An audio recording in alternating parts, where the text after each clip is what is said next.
Hello વિદ્યાર્થી મિત્રો, SVS modern સંકુલના live લેક્ચરમાં આપનું હાર્દિક સ્વાગત છે.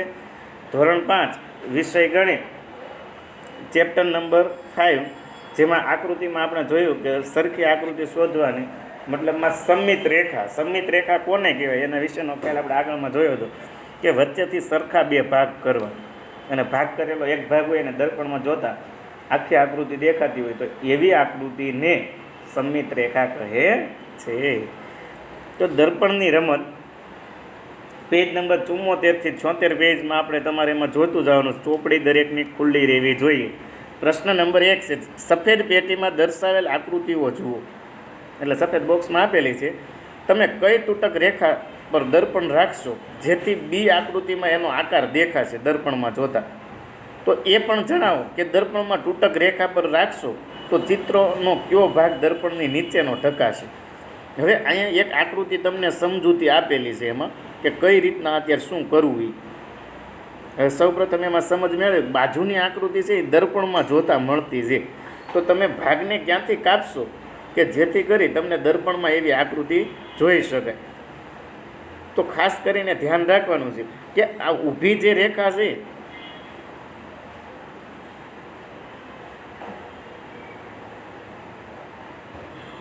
આ પેલી જે બોક્સમાં આકૃતિ આપી છે એ આકૃતિનો અહીંથી આ જે ઊભો ભાગ તમે અહીંથી આ કાપશો, ઊભો ભાગ જો અહીં રેખાંકિત તમારે આ દોરવાની થશે એટલે ખાસ ધ્યાન રાખજો.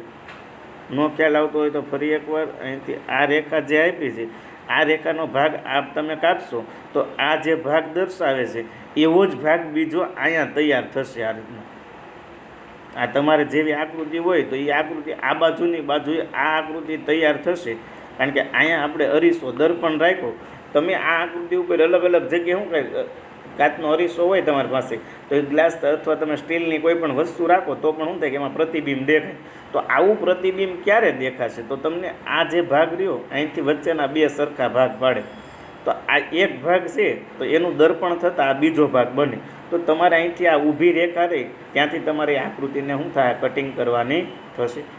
તો તમારે આવી રેખા દર્શાવતા શીખવાનું છે કે જેથી બાજુનું પ્રતિબિંબ મળી શકે. તો દર્પણમાં ઊભી તૂટક રેખા અત્યારે શું કીધું છે, બી આકૃતિ દર્શાવે છે. કેવી? ઊભી જે તૂટક રેખા દોરશો એટલે જમણી તરફના દર્પણમાં જોતા આપણે આ આકાર તૈયાર થશે. હવે ત્યાર પછી પ્રશ્ન બીજો છે કે નીચે આપેલા ચિત્રમાં સફેદ પટ્ટી એક એવી રેખા દોરો કે જેના કારણે દર્પણ રેખાનું ચિત્ર બની શકે. હવે જો વિદ્યાર્થી મિત્રો આપણે આગળના જે જોયા હતા, આગળની આકૃતિ જોઈ હતી એ જ આકૃતિ આમાં છે. હવે ખાસ જોવાનું છે એ તમારે કે નીચેનો ભાગ દર્શાવે છે તો આ ભાગ મારે આકૃતિમાં જોવો હોય તો અહીંથી વચ્ચે બે સરખા ભાગ થાય છે. એમાંનો એક ભાગ તમારે જોઈ લેવાનો, બરોબર મધ્ય સેન્ટરમાંથી તમારે અહીં આકૃતિમાં શું કરવાનું થશે, બે ભાગ કરવાના. એમાંનો એક સાઈડનો ભાગ લેવાનો, એવો ભાગ આમાં ગોતવાનો. તો અહીંથી જે આ ભાગ આ દર્શાવે છે આટલો કાપ્યો તો આ જે ભાગ રહ્યો એનો શું થશે, બાજુમાં એવી જ આકૃતિ અહીં દોરશો એટલે એ દર્પણમાં તમને આ ચિત્ર જોવા મળશે. તો આનો જે અડધો ભાગ રહ્યો એવો ભાગ અહીંયા દર્શાવે છે એટલે બાજુનું ચિત્ર થશે એ આને સામે દર્પણમાં એ દેખાશે. એટલે આપણે સમમિત રેખા દોરી કે અહીંથી તમે કાપો તો આ ભાગ રહ્યો એવો ભાગ અહીંયા દોરી શકાય. એટલે આવી સમમિત રેખા દોરતા શીખવાની છે. ત્યાર પછી નીચે એક આપેલી છે, અહીંયા ખાલી આટલો જ ભાગ આપ્યો છે, આપેલો છે અહીંથી બરોબર વચ્ચેથી સરખા બે ભાગ પહેલાં આમાં તમારે જોઈ લેવાના કે ક્યાં આવી શકે કે અહીંયા બે સરખા. તો આવો ભાગ આમાં ક્યાં ગોતવો? તો આવો ભાગ ગોતવો હોય તો આપણે અહીંથી ક્રોસ અહીંથી રેખા મારી કે જેથી કરીને અહીંયા જેવો ભાગ છે એવો ભાગ તમને અહીંથી મળી ગયો કે આ ભાગને અહીંથી આપણે શું થાય સમમિત રેખા દોરતા ઉપરનો જે આ ભાગ રહ્યો રાઉન્ડ કરેલો એવો ભાગને તમે અરીસામાં જોવો તો આવી આકૃતિ મળે. તો એવી જ રીતના નીચેની જે આકૃતિ આપી છે હવે તમારે આકૃતિ આ શોધવાની છે. તો આવો જે ભાગ જોતો હોય અહીંયા ખાલી એક જ રેખા આપી છે અને ઉપરનો ભાગ અહીંયા છે, નીચેનો આ ભાગ છે. તો આવો જે બે ભાગ જોતા હોય એ ભાગ અહીં તમને દેખાય છે અને એક જ રેખા એટલે અહીં શું થાય કિનારી ઉપરથી તમારે હાવ દોરવાની થાય. તો જો આ ભાગ અહીંથી કિનારીવાળો દોર્યો તો ઉપરનો ભાગ છે એવો જ અહીં છે હવે નીચેનો ભાગ એવો જ છે, એટલે આપણે જે બોક્સમાં આકૃતિ રહી એમાં આ આવશે નહીં. મતલબ આપણે તો શું કરવાનું, તમને ખાલી આમાં કીધું છે કે આ આકૃતિમાં એવી સમિત રેખા દોરો કે જેના મદદથી આ આકૃતિ મળે. તો આપણે સમિત રેખા દોરવાની, તમારે ચોપડીમાં દોરેલી નહીં હોય એટલે અહીંયા તમારે ડેશવાળી આ સમિત રેખા દોરવાની કે જેથી કરી આમાં પ્રતિબિંબ જોતાં આવું પ્રતિબિંબ મળી શકે. હવે બાજુની આકૃતિ, ત્યાર પછી ચોથી આકૃતિ જો, તો એમાં પણ એ જ રીતના છે કે અહીંથી બે સરખા ભાગ પાડવાના તમારે પહેલાં. તો મારે આ આકૃતિ અથવા આવી આકૃતિ આની ઉપર જોઈએ છે. તો અહીંથી જે ખૂણો અડેલો છે, અહીંથી ઉપરનો ખૂણાવાળો ભાગ, એટલે ખાસ ધ્યાન રાખવાનું અહીંથી આ ક્રોસ જેટલો છે તો એ પ્રમાણે અહીંથી જે આ ડેશવાળી લાઈન તમને દેખાય છે, તમને દોરી નહીં હોય ચોપડીમાં, તો આ ડેશવાળી તમે લાઈન અહીંથી જોશો કે અહીંથી આ ભાગ રહ્યો એવો ભાગ તમને અહીંયા જોવા મળે છે. આમાં સીધી આ રેખા થાય છે, આ સીધી થાય છે, તો આ ક્રોસ છે. આમાં તમે જોશો એટલે અહીંથી જે કટિંગ મૂકશો તમે કે આની જે પ્રતિબિંબ જોશો અથવા અહીં અરીસો રાખશો, તમારે અરીસો શું થાય અલગ અલગ જગ્યાએ ફેરવે રાખવાનો, એટલે તમને જ્યાં મળે ત્યાં રેખાંકિતો ત્યાં દોરવાની રહી છે. પ્રશ્ન નંબર 3 પણ એવો જ છે કે નીચે આપેલા ચિત્રોમાં વેકિંગ લાલ અને સફેદ રંગના આકારો આપ્યા છે. હવે સફેદ પટ્ટી પર એવી સંખ્યા અત્યારે અથવા એવી રેખા દોરો કે જેના વડે દર્પણમાં રાખતા બાજુની આકૃતિ આપણે જોઈ શકાય. પ્રથમ પેટીમાં અત્યારે આકૃતિ દોરેલી છે, એમાં તમારે સમિત રેખા દોરવાની છે કે જે બાજુનું ચિત્રમાં છે તો દર્પણમાં જોતા એવું મેળવાય. પ્રશ્ન નંબર 2માં જેવું શીખાય એ જ પ્રમાણેનું ત્રીજી આકૃતિમાં કરવાનું છે. તો અહીંયા સંખ્યા રેખા પહેલાં તો જે આપણે જવાબ આપ્યો છે એમાં આપણે જોઈ લઈએ કે અહીંથી સંખ્યા રેખા દોરતા મારે શું થાય, આ સીધી રેખા દોરો તો આવો ભાગ જોતો છે. તો આ ભાગ અહીંયા આપેલો છે, ત્યાર પછી ક્રોસનો અહીંથી ઝીણો છે અને અહીંથી આ ભાગ જોતો છે. તો ક્યાં તમે અત્યારે સમિત રેખા દોરશો, તો અહીંયા જો અહીં સમિત રેખા દોરેલી છે. તો આ રીતના સમિત રેખા દોરશો તો આ જે આકૃતિ રહી અહીંથી એવી આકૃતિ અહીં તમને જોવા મળે છે. એ જ રીતના અરીસા પર જોશો એટલે આવી આકૃતિ મળી જશે. એટલે તમારે શું કરવાનું, અહીંયા જે ઊભી રેખા આમાં સમિત રેખા દોરી છે એ તમારે દોરવાની છે. હવે ત્યાર પછીને બાજુમાં ચિત્ર જોવો છો તો એમાં આપણે આ સંખ્યા સમિત રેખા તમારે દોરેલી નહીં હોય, પણ આ કઈ રીતના આવી એ મેળવવી હોય આના બે સરખા ભાગ કરીને જોઈ લેવાના. અહીંથી આપણે આ બે સરખા આમ તમે ભાગ કરશો, સીધા એક સીધા બે સરખા ભાગ કરો તો આ ભાગ આપણે જોતો છે.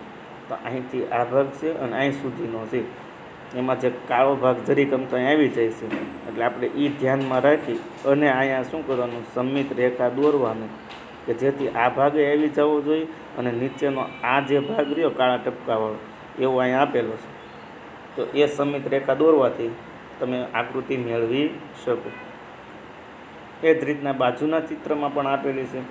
અહીંથી જે સરખા ભાગ આપેલો આ બે પાડો તો આ આકૃતિ આવી જોઈએ છે તમે.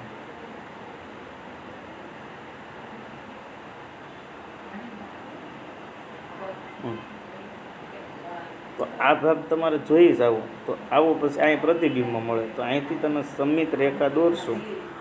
જો ખાસ જોવાનું ક્યાંથી સમિત કાપવી.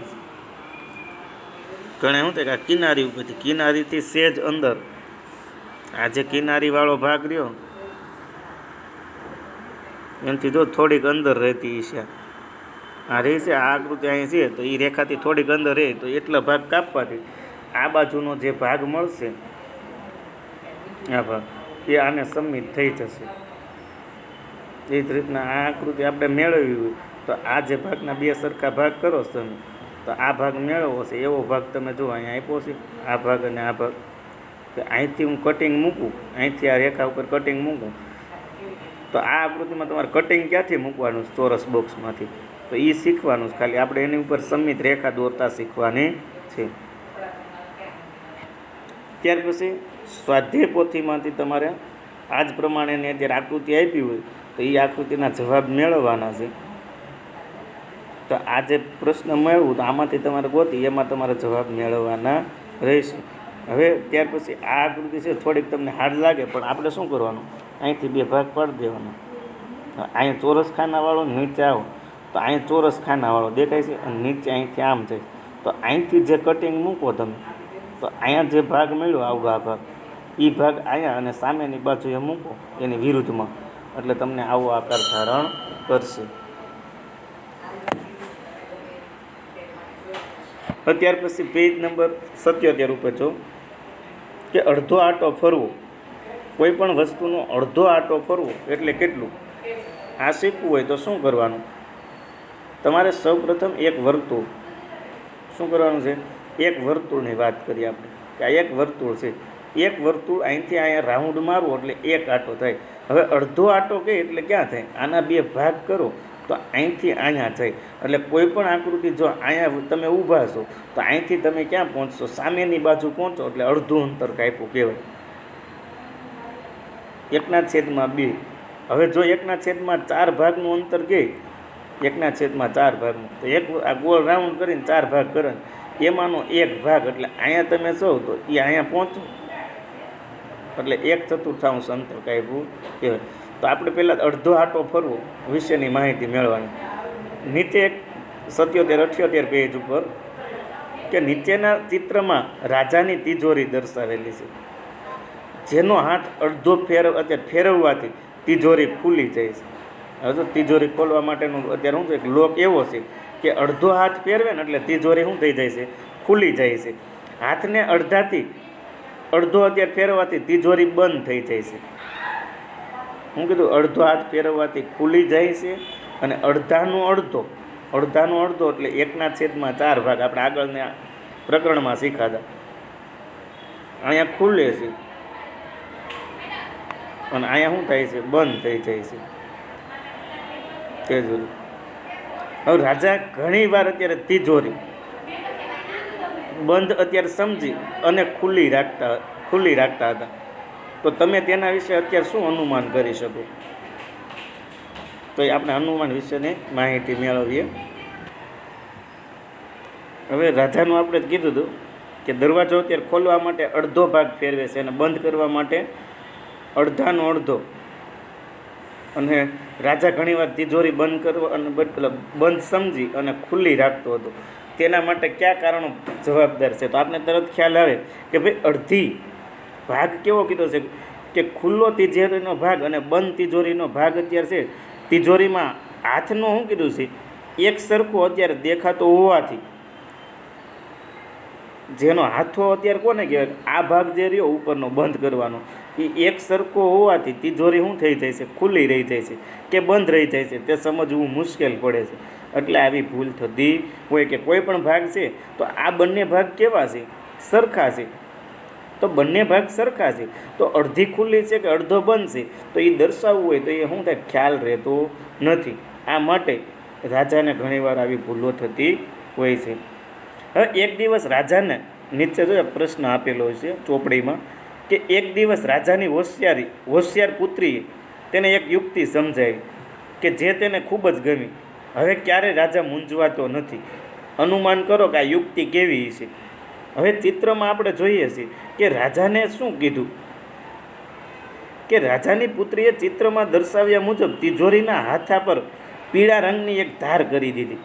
એક બાજુએ તમે જોશો કે પીળા રંગમાં ટપકું કરી દીધું હોય તો પણ એને ખ્યાલ આવી જાય કે કઈ રીતને ક્યાં વસ્તુ છે. તો પુત્રીએ અત્યારે તિજોરીના હાથા પર પીળા રંગની એક ધાર કે એક ટપકું કર્યું. તો અહીંયા એણે શું કર્યું? બંને એક ટપકું કરી દીધું. તો આ ટપકાની સ્થિતિ ઉપરથી કહી શકે કે તિજોરી ખુલે છે કે બંધ, તે જાણવામાં પણ સરળતા રહે છે. જો બંને બાજુના ચિત્રમાં શું થાય? બંને બાજુ આ ચિત્ર આપ્યા છે તો બંને બાજુના આકારો, આ બાજુ સામસામેના આકારો સરખા છે. કેવા છે? આકારો સરખા છે. એટલે રાજાને આ મૂંઝવણ થતી હતી.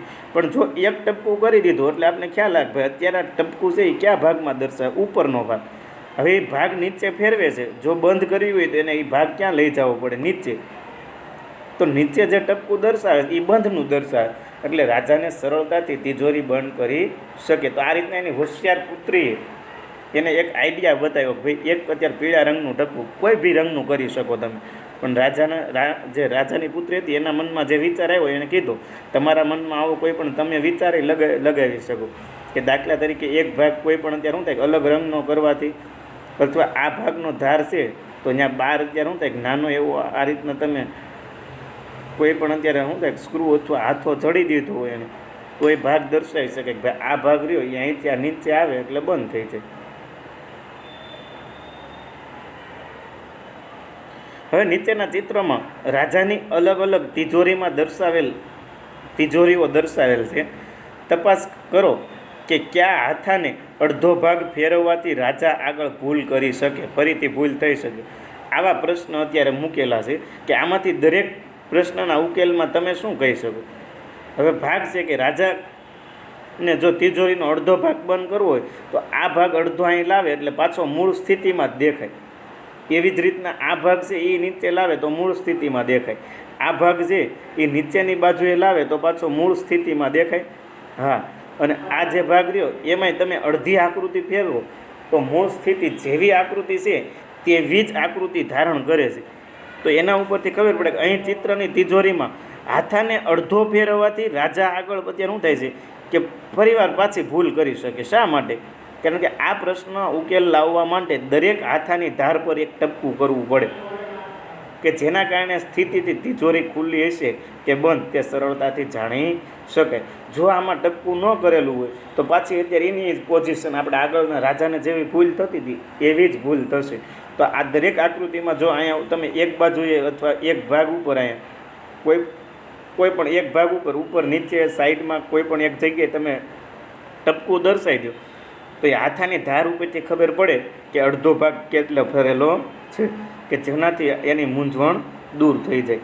હવે અડધો આટો ફેરવવું એમને અત્યારે શું કીધું એમનું એમ આવા કેટલા એવા ચિત્ર છે કે જેને અડધા ફેરવવાથી આ ચિત્ર છે તો એને અડધું ફેરવો તો આ ભાગ નીચે વહી આવે તો આ ભાગ ક્યાં જાય? ઉપર જાય. તો મૂળ સ્થિતિ જેવી જ આકૃતિ દેખાય.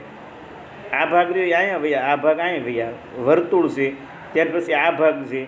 ત્રિકોણનો ભાગ થાય તો ત્રિકોણ કેવો થઈ જાય? અડધો ફેરવો તો એ ત્રિકોણ છે એ ઊંધો થઈ જાય, એ મૂળ સ્થિતિ જેવો દેખાશે નહીં. ત્યાર પછી ષટકોણ છે તો એ મૂળ સ્થિતિ જેવો જ દેખાય. આ ભાગ રહ્યો એવો જ ભાગ ઉપર છે અને સાઈડ નહીં સરખા છે એટલે ઉપર જાય એટલે સરખો થઈ જાય. અને પંચકોણમાં જે અણીવાળો ભાગ ક્યાં અત્યારે હાલમાં આમાં ઉપર દર્શાવે, જો એને તમે અડધો ફેરવો તો એ ભાગ ક્યાં જશે? નીચેની તરફ.